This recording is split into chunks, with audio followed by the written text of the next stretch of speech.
नमस्कार, स्वागत है आप सभी का इंडिया न्यूज उत्तर प्रदेश उत्तराखंड में और मैं हूं आपके साथ आयुष चित्रांश। एक तरफ जहां अफगानिस्तान पे तालिबान के कब्जे से वहां हाहाकार मचा है, लोग खौफ में हैं और अपना घर छोड़कर भाग रहे हैं, लेकिन भारत में उन परेशान लोगों का साथ देना, उनका हमदर्द बनने की जगह कुछ लोग तालिबान की तारीफ में कसीदे पढ़ रहे हैं और अब खुलकर उनके समर्थन में भी सामने आ रहे हैं। अफगानिस्तान पे तालिबान के कब्जे को जायज ठहराने और उनकी तारीफ करने का सिलसिला लगातार चल रहा है और अब इस कड़ी में यूपी के संभल से सपा सांसद शफीकुर रहमान बर्क, उनके बेटे ममलूकुर रहमान और अब मशहूर शायर मुनव्वर राणा समेत कई लोगों ने तालिबानियों का समर्थन कर दिया है। इस बीच उत्तर प्रदेश में मुख्यमंत्री योगी आदित्यनाथ ने तालिबान का समर्थन करने वालों को जमकर खरी खोटी सुनाई है। पहली बार सीएम योगी ने इस मुद्दे पर अपनी प्रतिक्रिया को दिया है। सीएम योगी ने यह भी कहा है कि कुछ लोग बेशर्मी से तालिबान का समर्थन कर रहे हैं और इन सभी के चेहरे अब एक्सपोज होने चाहिए। ऐसे में सवाल तो बनता है कि दहशतगर्दों की तारीफ करने वालों पर कार्रवाई होगी कब, और हिंदुस्तान में रहते हैं तो तालिबान की माला आखिर क्यों जपते हैं।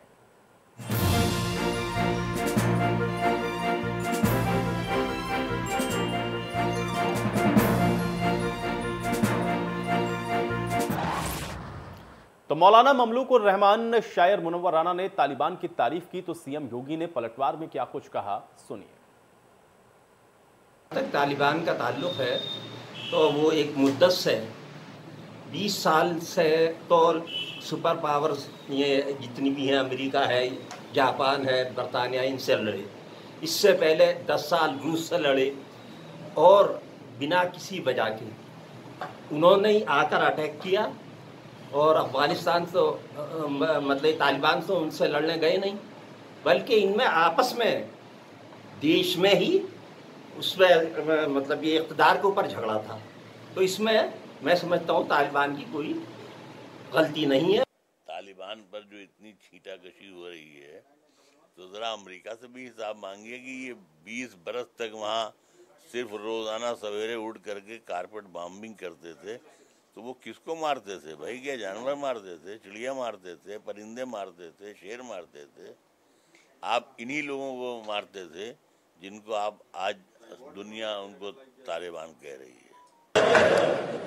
अब जैसे तालिबान का समर्थन कर रहे हैं कुछ लोग, महिलाओं के साथ क्या क्रूरता बरती जा रही है, वहां पर बच्चों के साथ क्या क्रूरता बरती जा रही है अफगानिस्तान में, लेकिन कुछ लोग बेशर्मी के साथ तालिबान का समर्थन किए जा रहे हैं, तालिबानीकरण करना चाहते हैं।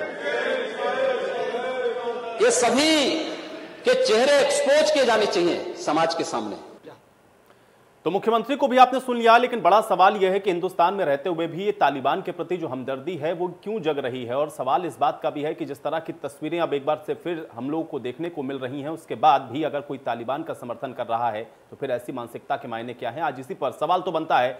तमाम मेहमान मेरे साथ जुड़े, पहले उनका परिचय करवाते हैं, उसके बाद चर्चा में आगे बढ़ते हैं। हीरो वाजपेयी जी हमारे साथ जुड़ रहे हैं, प्रवक्ता भारतीय जनता पार्टी के। हीरो जी, बहुत स्वागत आपका इस चर्चा में। वसीम रिजवी जी भी हमको ज्वाइन कर रहे हैं, पूर्व चेयरमैन है शिया वक्फ बोर्ड के। वसीम रिजवी जी, आपका भी स्वागत। और बीडी नकवी जी हमारे साथ जुड़े हुए हैं, मुस्लिम स्कॉलर हैं। बीडी नकवी जी, आपका भी बहुत स्वागत है। हीरो वाजपेयी जी, आपसे ही मैं चर्चा की शुरुआत करता हूं, क्योंकि आज मुख्यमंत्री को भी हम लोगों ने सुना, काफी समय के बाद मुख्यमंत्री ने बिल्कुल खुलकर स्पष्ट कहा कि ऐसे लोगों को अब एक्सपोज किया जाना चाहिए, लेकिन खुलकर सामने अब तो सब दिख रहे हैं। सवाल इस बात का है कि अगर ये हमदर्दी तालिबान को लेकर के इनके जहन के अंदर नजर आ रही है तो इसको आप लोग रोकेंगे कैसे? इसको किस तरीके से आप लोग रोक पाएंगे, कार्रवाई कैसे करेंगे? ये सवाल आप लोगों के लिए भी है। मैं आपका पहला रिएक्शन इसके ऊपर चाहूंगा। देखिए, बहुत सीधी सी बात है, जो लोग तालिबान का समर्थन कर रहे हैं वो लोग ये नहीं समझ रहे कि ये जो खतरनाक आघात कर रहे हैं देश पर आघात है, देश की जनता पर आघात। कोई राष्ट्र पे अगर आप परमाणु बम गिराते हो उससे नहीं मिटता। परमाणु बम से खतरनाक ये मानसिकता है जो तालिबान का समर्थन कर रही। देखिए, जापान पर परमाणु बम गिराया गया था लेकिन राष्ट्र जीवित रह गया। लेकिन जिस तरह से शिक्षा, संस्कार, संस्कृति और धर्म पर आघात हुआ है उसका जीता जागता उदाहरण अफगानिस्तान है। और अफगानिस्तान में जिन्होंने ये हमला किया है वो तालिबान है। वो संस्कार, वो संस्कृति को मिटाने, धर्म, शिक्षा, क्या वहां महिलाओं और बच्चों के अधिकारों का होगा? कौन लोग हैं जो ये तालिबानी संस्कृति या तालिबान का समर्थन कर रहे हैं? तालिबान को जरूर आप कहेंगे ये लोग समर्थन करने वाले बहुत ज्यादा हमला कर रहे हैं। और भारत के अंदर रहकर जो लोग इस तरह की बात कह रहे हैं वो सीधा सीधा भारत पर हमला है। भारत ने बरसों ऐसे हमले झेले, लेकिन संस्कृति जिंदा रही।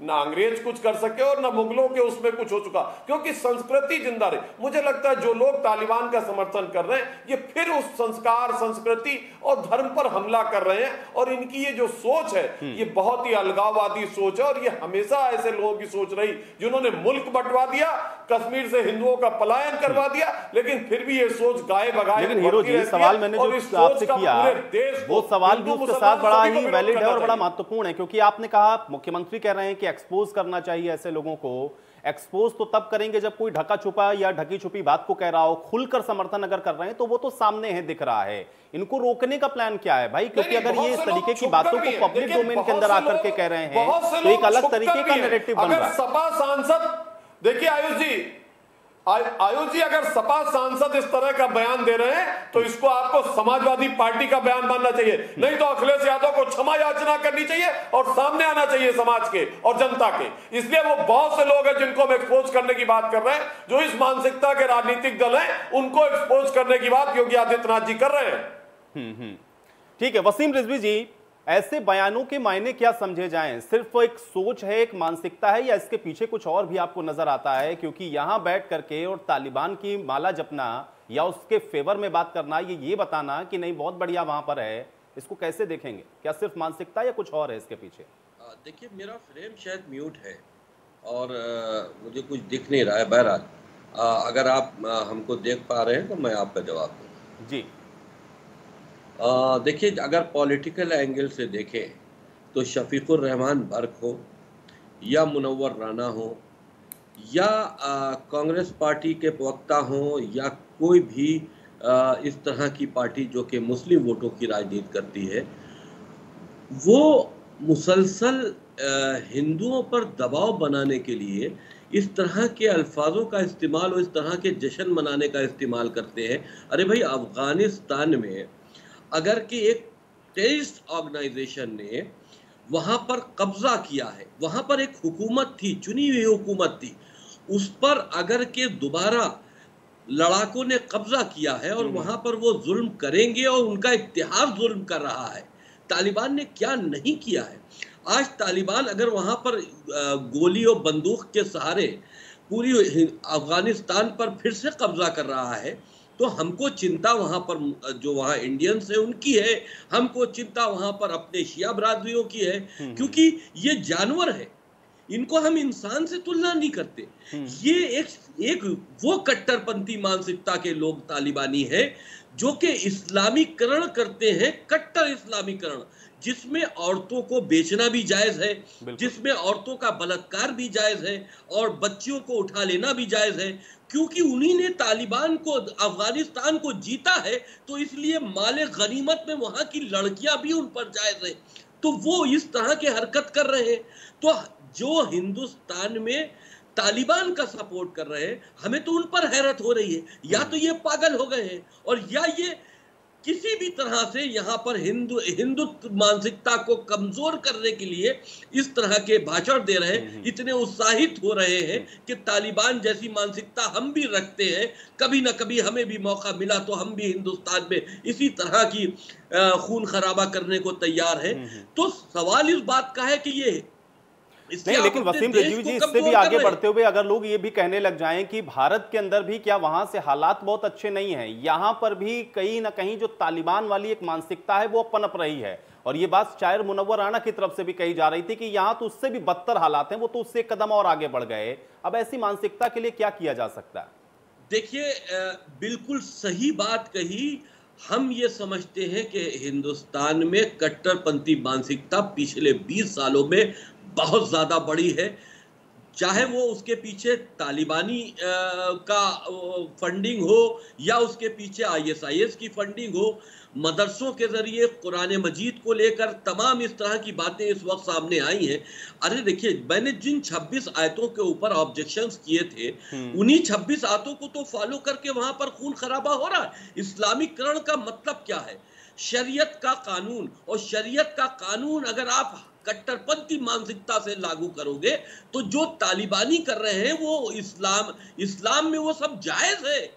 और अगर उस गलत चीज को जो इंसानियत के खिलाफ है और जिसको इस्लाम जायज कहता है, हिंदुस्तानी मुसलमान अगर उसको भी जायज कह रहा है और तालिबान की खुशी मना रहा है, तो हमको ये समझना चाहिए कि ये भी इंसान नहीं है। जैसे कि तालिबानी लड़ाके इंसान नहीं है, उसी तरह से मुनव्वर राना हो या शफीकुर रहमान बर्क हो, ये भी एक जानवर की श्रेणी में आते हैं, जाहिल मुसलमान है।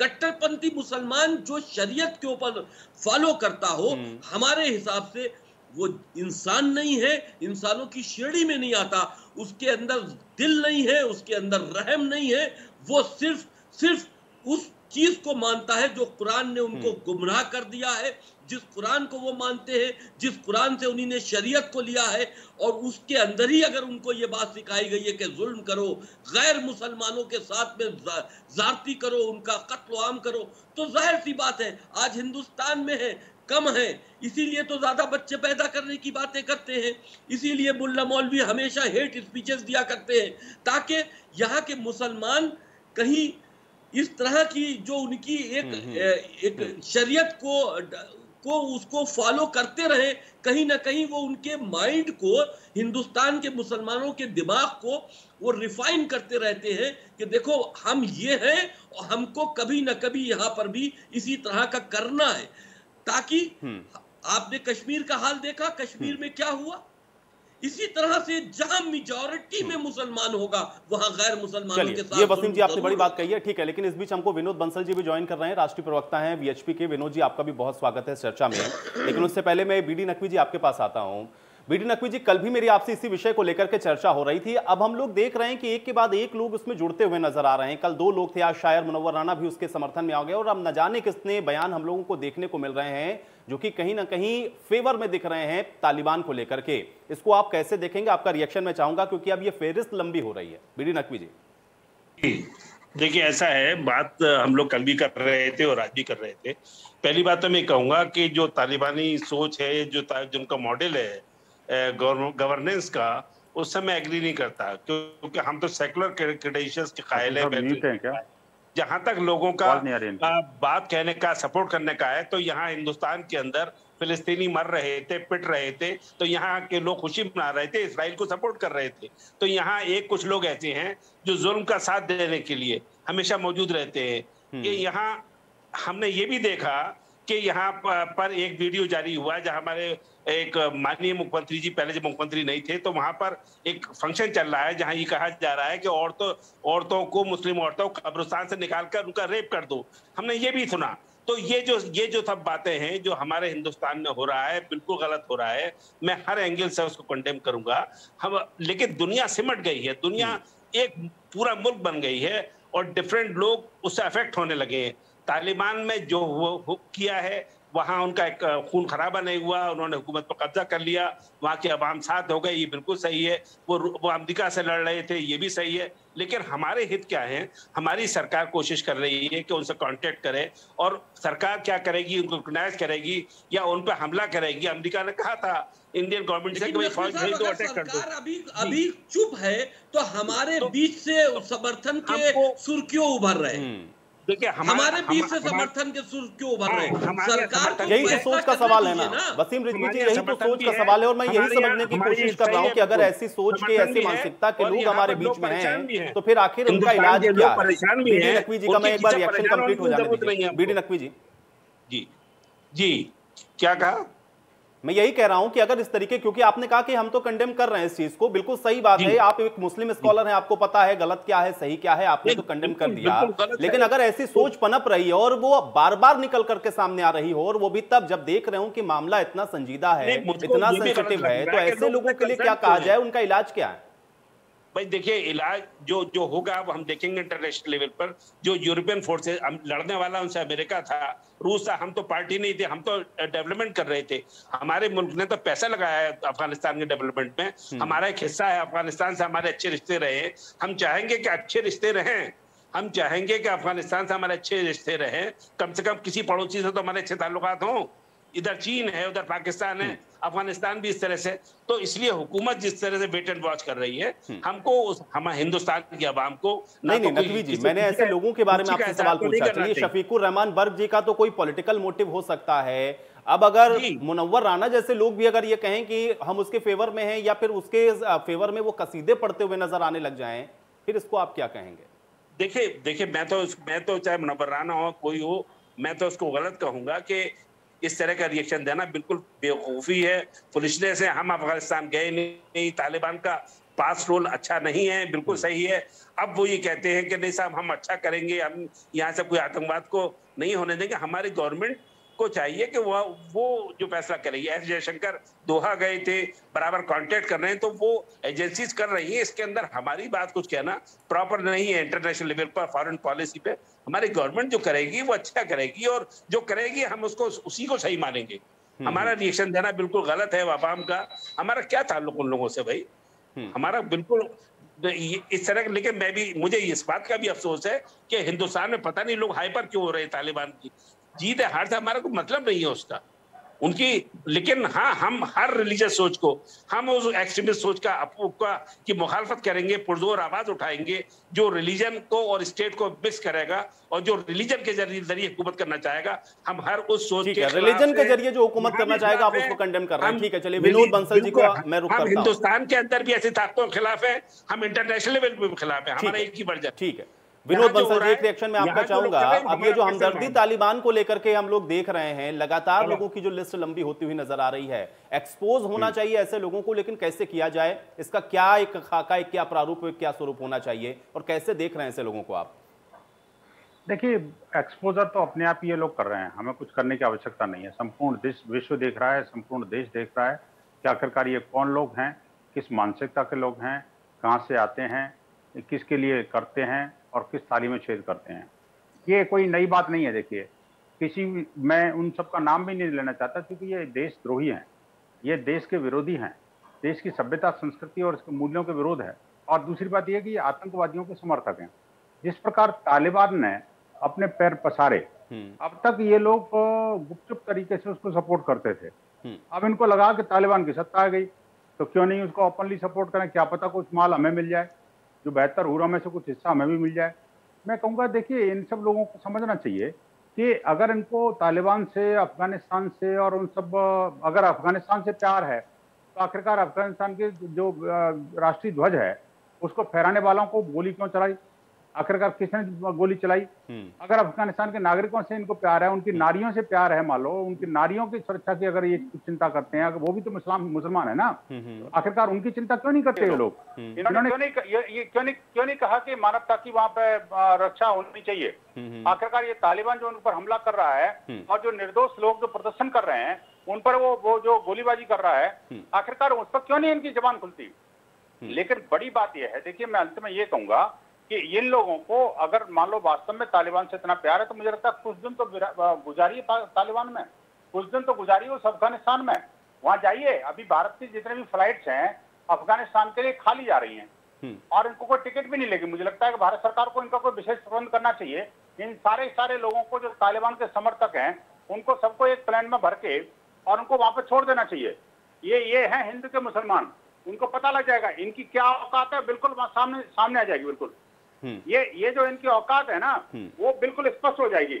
मैं कहूंगा कि आखिरकार देखिए, मुझे बड़ा दुख होता है कि एक तरफ हम जो है ना भारतीयों को वहां से इवैक्यूएट करने की बात कर रहे हैं और हम ये कह रहे हैं कि जितने भी हिंदू हैं, सिख हैं, बौद्ध हैं, जैन हैं, उनको सबको सुरक्षित घर वापस लाया जाए और जो भी शेष लोग जो भारतीय हैं उन सबको भी सुरक्षित घर वापस ली जाए और उसके लिए सरकार पूरा प्रबंध कर रही है। इनको उसकी तारीफ करने की तो इनको फुर्सत ही नहीं है, कर भी नहीं सकते, क्योंकि नमक हराम लोग हैं। मैं सीधा कहूंगा ये नमक हराम लोग हैं।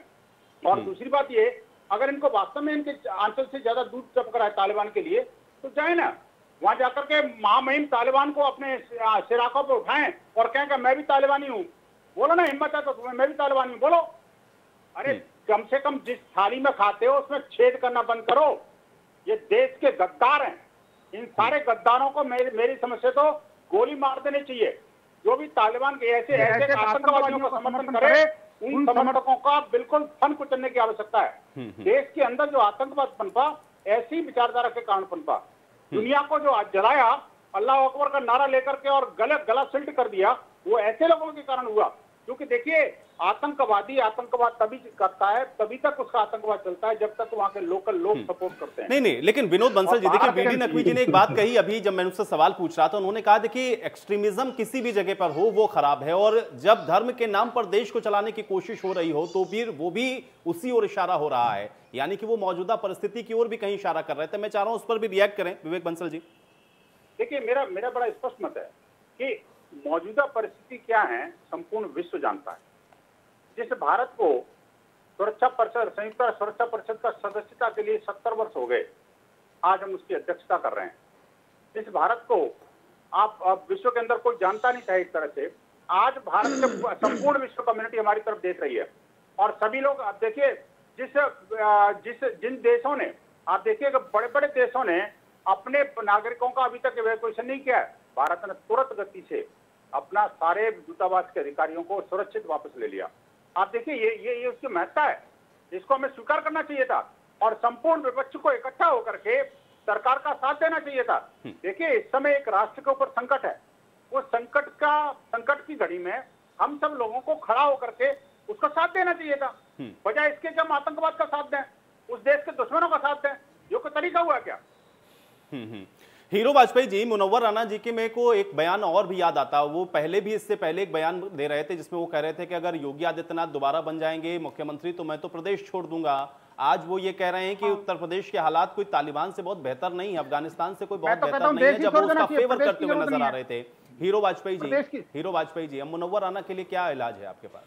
इनको तो प्रदेश की जगह देश ही छोड़ देना चाहिए भाई, अब तालिबान के साथ जाना चाहिए, सरकार में। हीरो वाजपेयी जी से मैं जवाब ले लेता हूँ, विनोद बंसल जी। हीरो वाजपेयी जी, देखिए, मुनव्वर राणा का मुझे लगता है कि जिस तरह की बयानबाजी वो कर रहे हैं, या तो कोई उन्हें पीछे से राजनीतिक दल प्रेरित कर रहा है, उनके राजनीतिक दलों से रिश्ते भी रहे, और इस देश में भारत के ऊपर हमला हो, हिंदुस्तान के ऊपर हमला हो, लेकिन एक वर्ग संतुष्ट हो जाए, उस वर्ग को भरमा के 70 साल से वोट लेने की जो कोशिश है और उसका नाम तुष्टीकरण हिंदुस्तान में पड़ गया है, उसके तहत मुझे लगता है कि तमाम पार्टियों के सांसद, मुनव्वर राणा भी गाय बगाए, मुझे लगता है या तो जानकर या बिना, मुझे लगता है बिना सोचे समझे अगर इस तरह का एक मशहूर शायर बयान दे रहा है तो ये बहुत बड़ा खतरा है। और ये हिंदुस्तान की पूरे सामाजिक संरचना पर ही नहीं, संस्कार, संस्कृति, धर्म, आस्था, विचार, हर चीज पर हमला है। और अगर लोगों को लगता है कि यहाँ रहने लायक जगह नहीं है, योगी आदित्यनाथ एक लोकप्रिय सरकार के लोकप्रिय मंत्री हैं, मुख्यमंत्री हैं, और उनको जनता ने चुना, ये सरकार जनता ने चुनी है। अगर मुनव्वर राणा को तमाम दिक्कतें हैं तो मुझे लगता है वो कहीं भी हिंदुस्तान में जाने के लिए स्वतंत्र है। और जैसा कि अभी बंसल जी ने कहा कि अगर उनको लगता है कि अफगानिस्तान बहुत सुरक्षित जगह है, तालिबान के साथ उनके अच्छे संबंध हो सकते हैं, तो वो जाने के लिए आजाद है, वो भारत सरकार से वीजा मांगकर जाने के लिए आजाद है। और मुझे लगता है भारत सरकार या कोई भी सरकार उनको रोकने का प्रयत्न नहीं करेगी, वो आजाद है और इस आजादी को वो भुला सकते हैं। बार बार वो कहते हैं मैं गलत जगह हूं, मुझे डर लगता है। मुझे लगता है ऐसे तमाम आर्टिस्ट भी थे जो कहते थे मेरी बीवी को डर लगता है, और डर किस बात से लगता था कि उन्होंने उसी को छोड़ दिया। तो तमाम चीजें इस जहान में आ चुकी हैं, जो तमाम बड़े बड़े लोग हैं। अब ऐसा करने वाले अधिकतर मुसलमान ही क्यों हैं, ये एक बहुत विचार का बिंदु है। मुझे लगता है आपके साथ मुस्लिम स्कॉलर है, वो बताएंगे कि इस देश में मुसलमान के डरने की वजह क्या है। ये मुसलमान हिंदू मुसलमान कहलाता, आप हज करने जाते हो कहा जाता हिंदू मुस्लिम, आप पाकिस्तान जाते हो तो पता नहीं क्या क्या कहते हैं, मुजाहिर हो जाने क्या क्या, स्टेटस तो आपका हिंदुस्तान से है, हिंदुस्तानी मुसलमान है। आप कहते हो सेकुलर है, तो सेकुलर में सभी धर्मों को यहाँ इजाजत है, आप हिंदुस्तानी हो। अगर हिंदुस्तान के खिलाफ कोई भी साजिश करता है, चाहे वो व्यक्ति हो, चाहे वो राष्ट्र हो, चाहे वो आतंकवादी संगठन हो, आपको खुलकर विरोध करना चाहिए। लेकिन लोग घुमा फिरा के दाएं बाएं से विरोध कर रहे हैं। सीधा ना तो कोई राजनीतिक दल, ना कोई मुस्लिम स्कॉलर, और ना ही कोई विद्वान, और ना ही कोई ऐसे लोग जो लोग पैरोकारी करते सामने नहीं आ रहे, खुलकर विरोध नहीं कर रहे। ये नहीं कहते कि तालिबान एक आतंकवादी संगठन है, कहते उन्होंने बड़े प्यार से कब्जा कर लिया। अरे साहब, कत्लेआम मचा रखा, डर के मारे लोग भाग गए। कत्लेआम मचा रखा है। रोज आप खबर पढ़िए, अगर आप विद्वान है तो देखिए चैनल, तमाम चैनल दिखा रहे हैं। हिंदुस्तान के चैनल छोड़ दीजिए, हो सकता है आपको हिंदुस्तान के चैनलों पर विश्वास ना हो, आप विदेशी चैनल देखिए, क्या कत्लेआम मचा हुआ है वहां। आप इस संस्कार, इस संस्कृति को आप मानते हैं? अफगानिस्तान पर जो हमला है तालिबान का, वो बहुत बड़ा है। कोई राष्ट्र परमाणु बम से नहीं खत्म हो सकता। जापान नहीं खत्म हुआ, पर अगर संस्कार, संस्कृति, शिक्षा खत्म हो गई तो समझ लीजिए वो राष्ट्र का पतन है, और अफगानिस्तान उसका जीता जागता उदाहरण है। और यदि उसकी पैरोकारी के लोग हिंदुस्तान में हैं, तो मुझे लगता है उन्हें धिक्कार है, शर्म है, उन्हें राष्ट्र छोड़ देना चाहिए, उन्हें चले जाना चाहिए। उन्हें मोदी से नफरत है, उन्हें योगी से नफरत है, तो चले जाए ना छोड़ के। यहाँ की देश की जनता में, लोकतंत्र में वो चुने हुए लोग हैं, और जो चुने हुए लोग हैं उनका लोकतंत्र में विरोध करने का राजनीतिक तरीका तो हो सकता है, पर आप आतंकियों का समर्थन करके उनका विरोध करें, ये इस देश को मंजूर नहीं। वसीम रिजवी जी, ये हर बात में मुस्लिमों को डर क्यों लगने लग जाता है, और फिर तुलना होते होते यहां तक आती है कि उत्तर प्रदेश के हालात तो अफगानिस्तान से भी ज्यादा खराब हैं। अब ऐसे लोगों के लिए क्या हो सकता है? देखिए, डर के नाम पर डराने की कोशिश कर रहे हैं। ये सब पागल मानसिकता के लोग हैं। देखिए, मैं सीधी बात ही करता हूं कि इस वक्त जो हालात अफगानिस्तान के हैं, इस वक्त हमारी जो हुकूमतें हैं उनका इन्वेस्टमेंट है, वो अपने उसके ऊपर सोच विचार कर रही होंगी। हमारे जो वहाँ भारतीय फंसे हुए हैं उनको किस तरह से हिंदुस्तान में ला के आना है, हमारी हुकूमतें उस पर सोच विचार कर रही होंगी। लेकिन ये बात तो फैक्ट है कि वो एक आतंकी संगठन है, जिसने, जैसे कह रहे हैं कि गोलीबारी नहीं हुई, अभी हमारे भाई बता रहे थे कि आप देखिए कि वहां पर किस तरह का कत्लोआम मचा हुआ है। भाई, अपनी जान बचाकर कोई भाग गया, कौन उनसे लड़ेगा? वो अपनी जान बचा के भाग गए, तो जान बचा के भाग गए, गोलीबारी नहीं हुई। अब उन्हीं ने कह दिया कि साहब जिनके पास 4 बेटियां हैं वो 12 से 15 साल की बेटी हमारे लड़ाकों के हवाले करें, क्योंकि ये एक इस्लामिक उसूल है। जो माले गनीमत में औरतें मिलती हैं वो फौज के लिए ही होती हैं, तो उन्हीं ने वहां पर इस्लाम का जो उसूल है उसको उन्हीं ने वहां लागू कर दिया। अब गर्दने काटने की बात आएगी, अब गर्दने काटने की बात आएगी कि साहब अब किस तरह से गर्दन काटनी है। अल्लाह अकबर कहकर, यानी कि अल्लाह सबसे बड़ा है, और अल्लाह अकबर कहकर तुम किसी इंसान की गर्दन काटोगे। अभी बहुत से वीडियो आने बाकी है। तो सबसे बड़ी बात यह है कि जो हमारे हिंदुस्तानी मुसलमान हैं उनको इस तरह की शरीयत से दूर रहना चाहिए। जो शरीयत का कानून है उससे दूर रहना चाहिए। हमको संविधान के ऊपर भरोसा करना चाहिए। शरीयत के ऊपर अगर तुम अपनी मानसिकता को डिपेंड करोगे तो तुम भी वही मानसिकता रखोगे जो तालिबान की है। तो आप हिंदुस्तान में रहते हो, कम से कम आप इंसानों के बीच में रहते हो तो इंसान बनो। बाहर के तो ये जितने भी शरीयत के कानून के तहत हुकूमतें चल रही हैं तो जानवर है। हम शरीयत के कानून को कोई कानून मानते ही नहीं। तो जहां औरतों का सम्मान ना हो, जहां औरतों को बेचा जाए, जहां छोटी छोटी लड़कियों को जबरन घर से उठा लिया जाए, तो फिर वहां पर इंसानियत क्या रह गई? जहां अल्लाह अकबर, जिसको तुम अल्लाह कह रहे हो, यानी कि वो अल्लाह जिसने दुनिया को क्रिएट किया हो, अल्लाह अकबर कह के उसकी गर्दन काट रहे हो, यानी अल्लाह तुमको इस बात का मैसेज दे रहा है कि अल्लाह सबसे बड़ा है, तुम गर्दन काट लो। तो ये इस तरह की मानसिकता रखने वाली तालिबान का जो यहाँ सपोर्ट कर रहा है वो बिल्कुल तालिबानी मानसिकता का है। कुछ लोग ओपन हो चुके हैं, कुछ लोग छुपे हुए हैं। हम बिल्कुल सही बात कही अभी कि जो लोग तालिबान से मोहब्बत कर रहे हैं वो एक दफे तालिबान के बीच में जाकर देखे तो आपकी मानसिकता उनसे जरूर मिलती है, लेकिन अगर आप जाएंगे तो आप खुद वहां मार दिए जाएंगे, क्योंकि आपको वो अपने मुसलमान हिसाब से नहीं मानेंगे, आपको हिंदुस्तानी मानेंगे।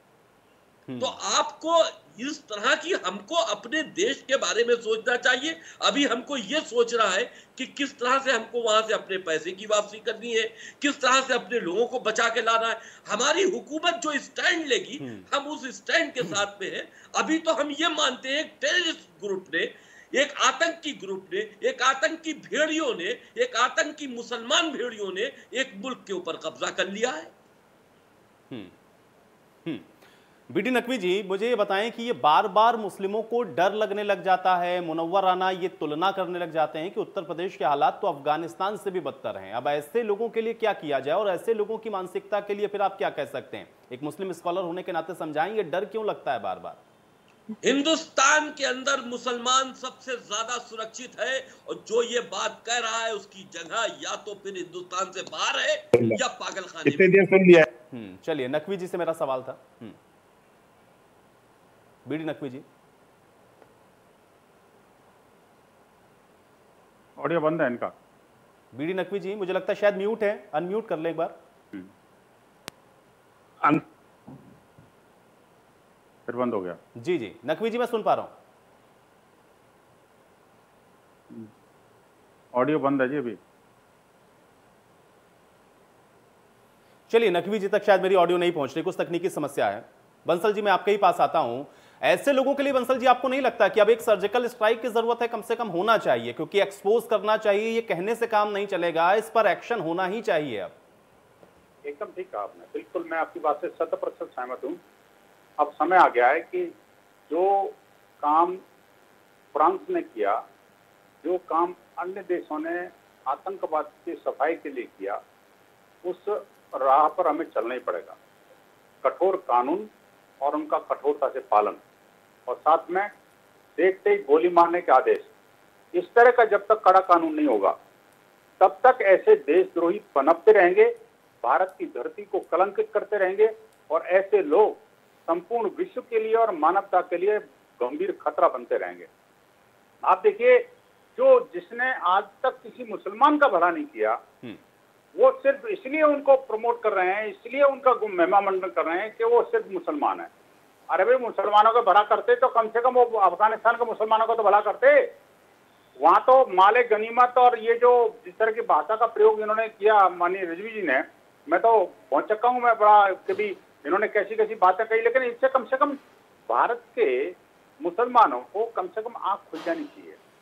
जो जिहादियों का साथ देते हैं, उनको जब तक सबसे बहिष्कृत करने का कोई सिस्टम नहीं बनाएंगे, जब तक इनके खिलाफ अधिकतम FIR दर्ज करके इनको जेल के सलाखों के पीछे नहीं पहुंचाएंगे, तब तक इनका निदान नहीं है।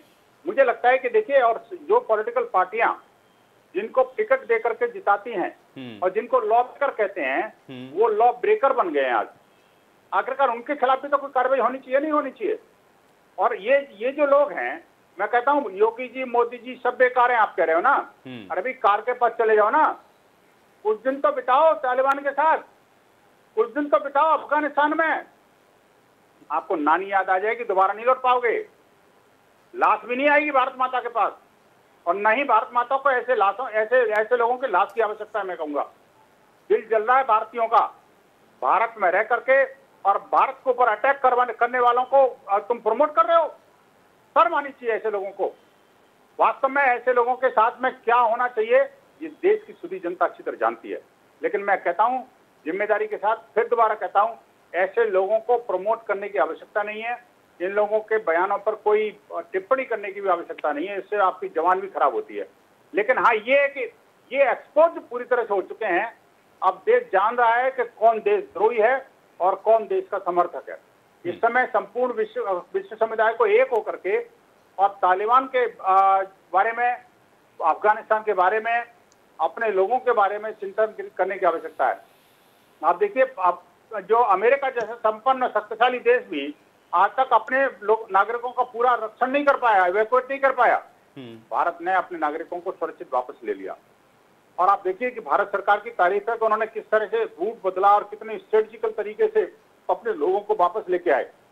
इसकी तारीफ करना तो इनके फितरत में नहीं है। उल्टा इनके ऊपर आरोप प्रत्यारोप और इस तरह की गंदी बातें करना, और वो भारत को गाली देना, भारत की छवि को खराब करना, मुसलमानों को एक तरफ तो डर की बात करते हैं और दूसरी तरफ डर के मारे डराने की बात करते हैं। ये डरते कभी नहीं है, लेकिन ये डरते हैं डंडे से। ये डंडे के यार हैं। मैं तो ये कहूंगा सठे साठ्यम समाचरित। अब आवश्यकता इस बात की है कि भारत के प्रत्येक व्यक्ति को ऐसे लोगों को आइडेंटिफाई करके उनका क्या निदान है, वो संवैधानिक तरीके से कुछ सोचना पड़ेगा। नकवी साहब, अगर आपको मेरी ऑडियो मिल रही हो, ये डर क्यों लगने लग जाता है?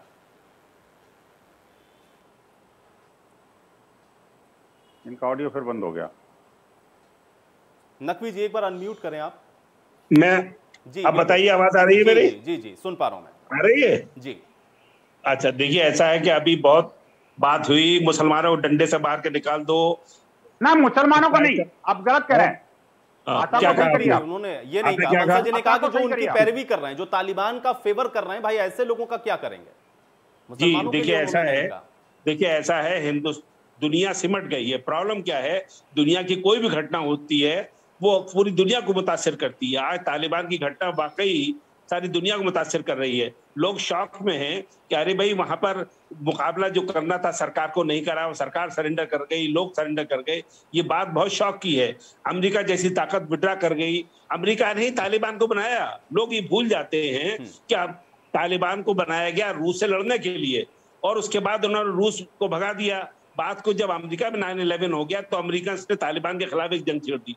अब यहाँ पर अमेरिका 20 साल लड़ा, उसके बाद वहां की परिस्थिति है। देखिए इसमें इस्लाम का रोल कम, अफगान लोगों का मिजाज ज्यादा है, लड़ने बढ़ने का, मरने का। बकिया भी तो अरब में मुसलमान रहते हैं, कितने लोग मरते हैं वहां, कितने लोग जान देते हैं। हम हिंदुस्तान के अंदर मुसलमान है, यहाँ कौन सा आतंक है यहाँ पर? अब बताइए, यूपी सरकार एटीएस बना रही है, मुस्लिम इलाकों में एटीएस की सेंटर बनाए जाएंगे, यहाँ 3 मस्जिदें डिमोलिश कर दी जाएंगी, एक रिक्शे वाले मुसलमान से जय श्री राम का नारा बुलवाएंगे और उसको मारेंगे और मॉब लिंचिंग कर देंगे। ये जो कुछ हिंदुस्तान में हो रहा है, ये जो कुछ हो रहा है, देवबंद के साथ साथ एटीएस का सेंटर अयोध्या में भी बन रहा है। लेकिन दिक्कत यही है ना कि अयोध्या में बनने वाला एटीएस का सेंटर नहीं दिखता है। उस पर सवाल खड़े हो जाते हैं। देखिए ऐसा है, मोदी योगी देश नहीं है, देश हमारा है, देश हम सबका है। मोदी योगी हमारे लीडर है, वो प्राइम मिनिस्टर है, वो फैसला करेंगे कि मुस्लिम शहर कौन सा है इस देश में। ऐसा है, तारीख का देखिए, इस्लाम क्या है? मुस्लिम इस्लाम है बराबरी का मैसेज, बराबरी का पैगाम। हिंदुस्तान में सैकड़ों साल जन्म होता है, दलित और 35 के अंदर ये हमारा संविधान मिल गया, गांधी नेहरू की देन है जो संविधान मिल गया, बराबरी मिल गई। यहाँ शूद्र की हैसियत क्या थी? एक जानवर से ज्यादा बुरी हैसियत थी, एक जानवर से ज्यादा बुरी जनसंख्या। यहाँ हिंदुस्तान के समाज के अंदर इंसान और जानवर में फर्क नहीं था।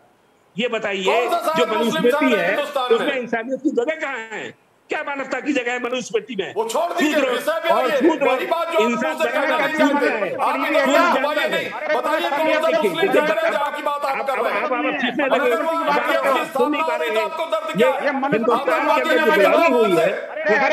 मुसलमान कैसे बन गए? ये समाज में जुल्म हो रहा था, इसी कन्वर्जन हुआ। ये अफगानिस्तान से मुसलमान यहाँ देखिए ना, अफगानिस्तान के हालात की तुलना क्या कभी ऐसा हो सकता है कि उत्तर प्रदेश के साथ कर दें? अफगानिस्तान जैसी हालात है क्या उत्तर प्रदेश के अंदर या हिंदुस्तान के अंदर? यहाँ कौन भाग रहा है? यहाँ तो कोई भागता हुआ एयरपोर्ट पर नजर नहीं आ रहा है कि किसी ने अपना बोरिया बिस्तरा समेटा और भाग रहा हो। बीडी नकवी जी, एक आदमी तुलना कैसे कर देंगे? बीडी नकवी मुझे बताएं, अफगानिस्तान के तालिबान के साथ तुलना भी कर सकते हैं क्या? अफगानिस्तान और तालिबान के साथ क्या तुलना भी कर सकते हैं कि हालात यहाँ के वैसे हैं?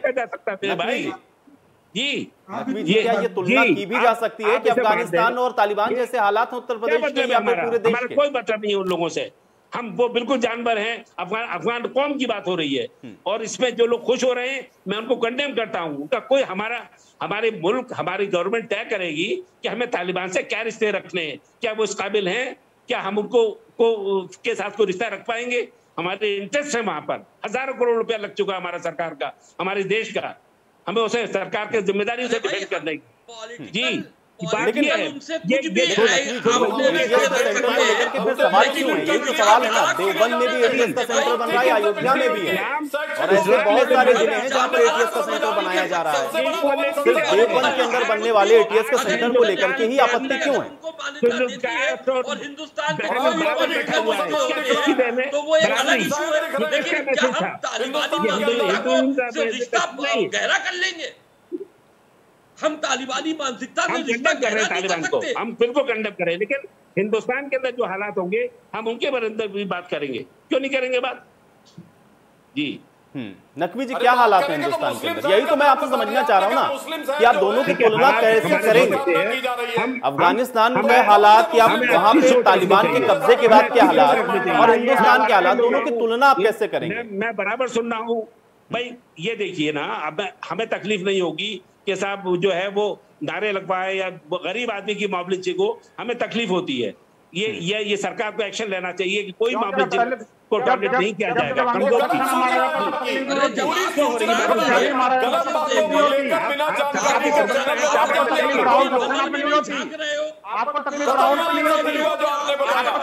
आपको तकलीफ बाकी लोगों को नहीं होती। तालिबानी मानसिकता और आप फिर उम्मीद ये रख रहे हो कि आदमी आपकी दाढ़ी सहलाए। अब अगर आप इस हिंदुस्तानी मानसिकता का समर्थन करोगे तो अगर दाढ़ी नोच ली गई तो कौन सी बहुत बड़ी बात है? दाढ़ी नोचना कोई बुरी बात नहीं है। अरे तब आप ऐसे हेट स्पीचेस करोगे तो बिल्कुल नोची जाएगी।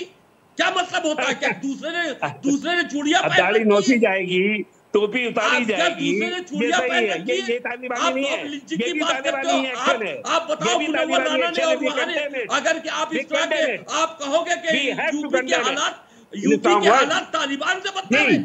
अगर नहीं, कोई मतलब नहीं है, इसके लिए कानूनी को एक संवैधानिक व्यवस्था है, ठीक है, लेकिन जरूरत है कि दोनों तरफ से भाई, अगर एक तरफ एक्शन होगा तो रिएक्शन होगा, लेकिन उसके लिए भी संवैधानिक व्यवस्था है, उसके दायरे में रहना चाहिए। हमारा बोल ठीक है, लेकिन नकवी जी फिर भी तुलना तो कम से कम नहीं हो सकती ना। ठीक है, यहाँ के अंदर भी जो घटनाएं घटित हो रही है उस पर भी सवाल हो सकते हैं, लेकिन तालिबान के साथ या अफगानिस्तान के साथ कभी तुलना हो सकती है क्या? अगर डर लगना शुरू हो जाता है, हर बात पर डर लगना शुरू हो जाता है, और ये डराने वाला जो खेल है ये कब तक चलता रहेगा? जो बातें हुई है वो गलत है, उसको कोई सपोर्ट नहीं करता, लेकिन आप कम से कम अपनी बातों को तो देखिए कि आप क्या कर रहे हो हिंदुस्तान में। दूसरे की बात आप करते हो। हमने बाबरी मस्जिद के डिस्प्यूट पे कहा कि हिंदू भाइयों को जगह दे दो, हम उनमें से हैं। हिंदुओं की थी वो मिल गई। आपके कहने से क्या मुसलमान मान गए? हम तो मेजॉरिटी की बात कर रहे हैं। कोरोना में खड़े रहे, हमने हजारों लाखों रुपए खर्च करे हिंदू भाइयों को मदद करने के लिए। हम उनमें से हैं। मेजॉरिटी में मुसलमान जमीन देने को मान गया, अदालत से हारे हो। आप बात करेंगे क्या? आप बात करते हैं मुसलमान कितना क्या? राम मंदिर जितनी जगह लखनऊ में हिंदुस्तान के अंदर गरीब मुसलमानों ने हिंदू भाइयों को साथ दिया, हिंदू भाइयों ने मुसलमान का साथ दिया। आप बात करेंगे? आपको डिबेट करानी चाहिए इस मसले पर कि कितना काम हुआ। सब नेगेटिव चीजों पर डिबेट होती है, गलत बात है ये। पॉजिटिव चीजों पर बात करिए। एक और मसले पे डिबेट करानी चाहिए। नकवी जी ने बड़े गौर से कहा, आपने बड़े जोर से भी कहा कि मुस्लिम शहर में एटीएस की स्थापना हो रही है। हिंदुस्तान में कौन सा शहर ये मुस्लिम शहर? हिंदुस्तान हमारा सबसे बेहतरीन मुल्क है। मैं अरब नहीं जाना चाहूंगा, मैं किसी मुस्लिम मुल्क को पसंद नहीं करता। ये बात क्या है बराबर, लेकिन मैं यहाँ हीरो वाजपेयी जी ठीक है, देखिए वो स्पष्टीकरण वो दे देंगे, लेकिन हीरो वाजपेयी जी देखिए भाई, सत्ता के अंदर आप लोग हैं, हीरो वाजपेयी जी देखिए सत्ता के अंदर आप लोग हैं, और यहाँ पर बैठे हुए सब लोग इस बात को अगर कंडेम कर रहे हैं तो भाई उनको रोकने के लिए अब आप लोगों को नहीं लगता कि अब ये वक्त है कि ये कह दीजिए कि इनको एक्सपोज करना, इससे काम चलेगा नहीं, आपको इनके खिलाफ सर्जिकल स्ट्राइक अब करनी पड़ेगी। कैसे करेंगे हीरो वाजपेयी जी, कैसे करेंगे? एक शफीकुर रहमान बर्क के खिलाफ तो आपने FIR कर ली, लेकिन अभी ये फेरिस्त बहुत लंबी है। उनका नाम तो ले लीजिए। हीरो वाजपेयी जी, एक सर्जिकल स्ट्राइक की जरूरत है कम से कम ऐसे लोगों के लिए। देखिए ये सर्जिकल, अब मैं बता रहा हूं आपको, तमाम लोगों के बारे में जो चर्चा हो रही है, नकवी जी की सारी विद्वानता देखिए एक शब्द में फंस गई। इन्होंने कहा जो मुस्लिम शहर है वहां एटीएस की स्थापना सरकार करा रही। मुझे लगता है ऐसे विद्वान व्यक्ति के मुंह से किसी शहर को मुस्लिम शहर कहना, मेरे ख्याल से हिंदुस्तान के लोकतंत्र का, हिंदुस्तान की संवैधानिक व्यवस्था का, जिस सेकुलर की बात वो अंदर छुपा हुआ जो जिहादी है वो सामने आने लगता है, और यही मानसिकता हिंदुस्तान को दूषित कर रही है। यहाँ के धर्म, संस्कार, संस्कृति पे घर के भीतर से हमला कर रही है। नकवी जी वो कह रहे हैं कि आपने अपने वक्तव्य में कहा कि मुस्लिम जगहों पर स्थापना की जा रही है। अब आप ये बताएं कि कौन सी मुस्लिम शहर कैसे निकला? क्या कैसे निकला मुस्लिम शहर की जहाँ एटीएस की स्थापना हो रही है? इनको इनकी रिकॉर्डिंग सुनवाइए आयुषी, और जो सुनवाइए कि इन्होंने कहा मुस्लिम शहर। हीरो वाजपेयी जी ने कहा कि आपने मुस्लिम शहर कहा कि मुस्लिम शहर के अंदर एटीएस के सेंटर्स की स्थापना हो रही है, और यही मानसिकता है। मैंने क्या कहा? नहीं बताइए, मैंने क्या कह दिया? हिंदुस्तान में मुस्लिम शहर है। नहीं नहीं मुस्लिम शहर मैंने कब कहा? नहीं आप समझे नहीं, मैं क्यों कहता ऐसी बात? मैंने नहीं कहा। मैंने कब कहा? अरे तो अभी रिकॉर्डिंग सुनवा दीजिए आयुष जी की। आपके मुंह से निकला स्लिप ऑफ टंग की बात आ गई जबान पर।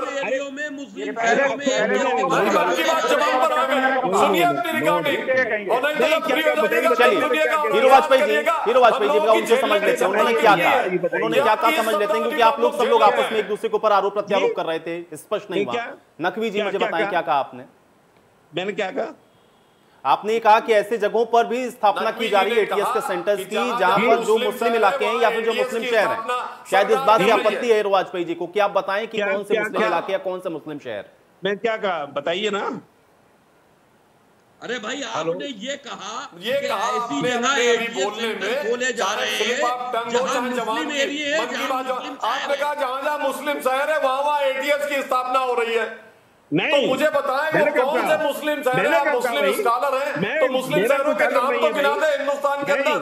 नहीं हम लोग को जानकारी तो हो जाए कि आप किन शहरों को मुस्लिम शहर मानते हैं। आप लोग मैंने कहा मुस्लिम शहर, मैंने कुछ नहीं कहा भाई। आप रिकॉर्डिंग सुनिए, आप अपनी रिकॉर्डिंग आयुष जी सुनाइए। कहां से आया? सुनिएगा तालिबान की चर्चा में एटीएस का जिक्र कहां से आया? मैंने कहा अरे ये कब भाई क्या मतलब मुस्लिम शहर क्या होता है? अरे हिंदुस्तानी कि अभी बताइए क्या कहा दूसरा मुस्लिम शहरों में एटीएस की स्थापना हो रही है कि मुसलमानों ने कोरोना में काम किया, मुसलमानों को अब नकली इतना तो मैंने भी सुना एटीएस का जिक्र करते हुए आपने ये बात तो कही, और अभी आपको मैं रिकॉर्डिंग भेजूंगा, आप सुनिएगा। ये जिक्र तो हुआ यहाँ पर, ये जिक्र तो हुआ। अब आपने मुस्लिम इलाका कहा या मुस्लिम शहर कहा, इस पर मैं भी श्योर नहीं हूँ, लेकिन आपने ये जरूर कहा कि मुस्लिम बाहुल्य पर एटीएस के सेंटर की स्थापना आप लोग करने वाले हैं और ये कहीं ना कहीं डिवाइड करने वाला है। ये बात तो आपने कही करके भगा दिया। वहां आतंक को अब आप फिर से बता दीजिए कौन से मुस्लिम शहर है जहां हम लोग चिंता करें अपने हिंदू भाइयों की? क्या? अरे भाई एटीएस क्यों बनाई जा रही है? ये जो कौन से मुस्लिम शहर होगा जहां हम लोग को चिंता करनी चाहिए, जहां से फिर आप भगा देंगे? आतंक रोका जाएगा। एटीएस की स्थापना आपको बड़ी खराब लग रही है। कह रहा हूँ ये सरकार अरे भाई एटीएस बनाई जा रही है, उसमें न्यूज है भाई। मैं अपनी तरफ से नहीं कह रहा हूँ, ये मैं अपनी तरफ से कुछ नहीं कह रहा हूँ। क्यों है अगर एटीएस खुला है? आतंक है यूपी में, सरकार ये मानती है आतंक है, तो आपको डर क्यों है? इसका मतलब 3 मस्जिदें गिरा दी गई, 3 मस्जिदें गिरा दी गई यूपी के अंदर, मुजफ्फरनगर, लखनऊ, बाराबंकी के अंदर। क्या आतंक होगा? एक गरीब रिक्शे वाले को मार देते हैं खड़े होके, सड़क पे मामले कर देते हैं। आप कहते हैं डर का है? भाई बताइए आप आज हिंदुस्तान में है, यूपी में है, आप पूरी सूचना सुनना चाहेंगे?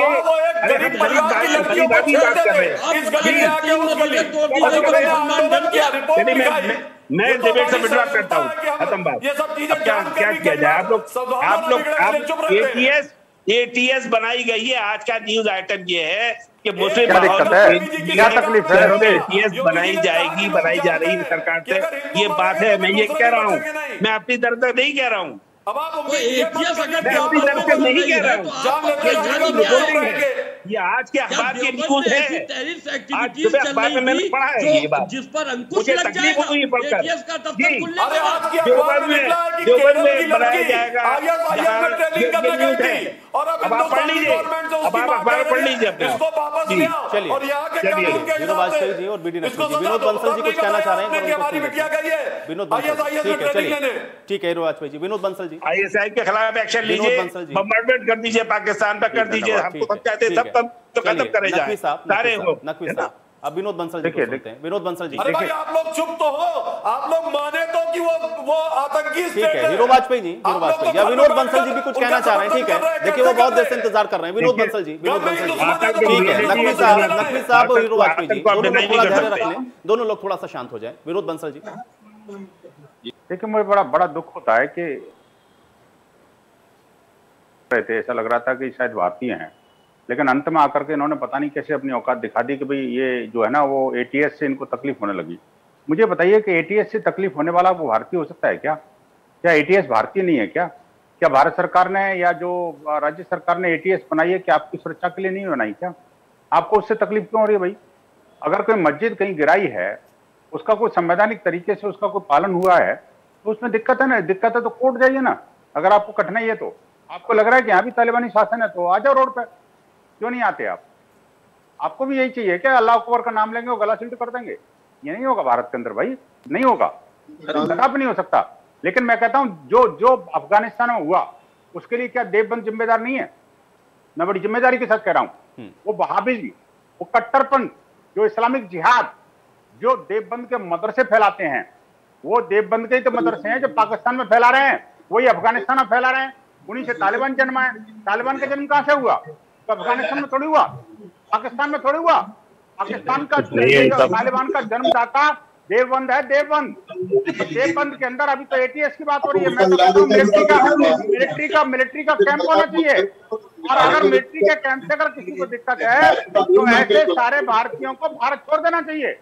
अगर किसी भारतीय को एटीएस से दिक्कत है, सीआरपीएफ से दिक्कत है, पुलिस से दिक्कत है, आर्मी से दिक्कत है, तो ऐसा भारतीय कहलाने लायक नहीं है मेरे मियां। आपको थोड़ा समझ लेना चाहिए। आपके नाम के आगे मुझे पता नहीं क्यों इंटेलेक्चुअल लगा दिया। अगर आप वास्तव में इंटेलेक्चुअल हैं, इस्लाम का कोई पालन करना जानते हैं, तो एक और बात बताऊं आपको मैं, आप शरीयती मानसिकता से मत चलिए। मनुस्मृति का सम्मान करना सीखिए। मनुस्मृति जैसा ग्रंथ, मनुस्मृति जैसा संविधान, मनुस्मृति जैसा महानता लिए हुए ग्रंथ दुनिया में कोई नहीं है। शरीयती मानसिकता से मत चलिए।